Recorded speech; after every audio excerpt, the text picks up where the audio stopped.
আসসালামু আলাইকুম। আমরা অনেক ক্ষেত্রে মুমূর্ষু কিছু রোগীর জন্য ব্লাড খুঁজতে, খুঁজতে হয়রান হয়ে যাই। অনেক ডোনার পাই। তা সত্ত্বেও তারা ব্লাড দিতে ইচ্ছুক না কিংবা ভয় পায়। কিংবা আমরা বাধ্য হয়ে ব্লাড ব্যাংকের সাহায্য নিতে হয়। ব্লাড ব্যাংকের ব্লাডগুলো অনেক ক্ষেত্রে অনেক আপনার সমস্যা থাকে। এগুলো আরও বিস্তারিত পরবর্তীতে বলা যাবে।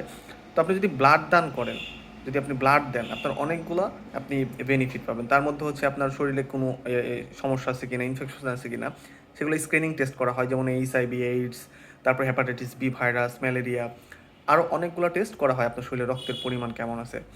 এই যে আপনি একটা ফিটনেস টেস্ট পাবেন ফ্রি, এবং কি আপনার শরীরে 120 দিন পর পর আপনার আমাদের মানবদেহের ব্লাড সেলগুলো মারা যায়। তো সুতরাং 120 দিন পর পর আপনি যদি সুস্থ থাকেন, আপনার যদি ওই রকম বড় ধরনের কোনো রোগ না থাকে, ওই রকম বড় ধরনের অসুখের কোনো হিস্ট্রি না থাকে, আপনি নির্ভয়ে আপনি ব্লাড দিতে পারেন, এবং কি আপনি যদি রেগুলার ডোনেট করেন ব্লাড, আপনার শরীরে অন্যরকম একটি ফিল আপনি অনুভব করবেন। আসসালামু আলাইকুম।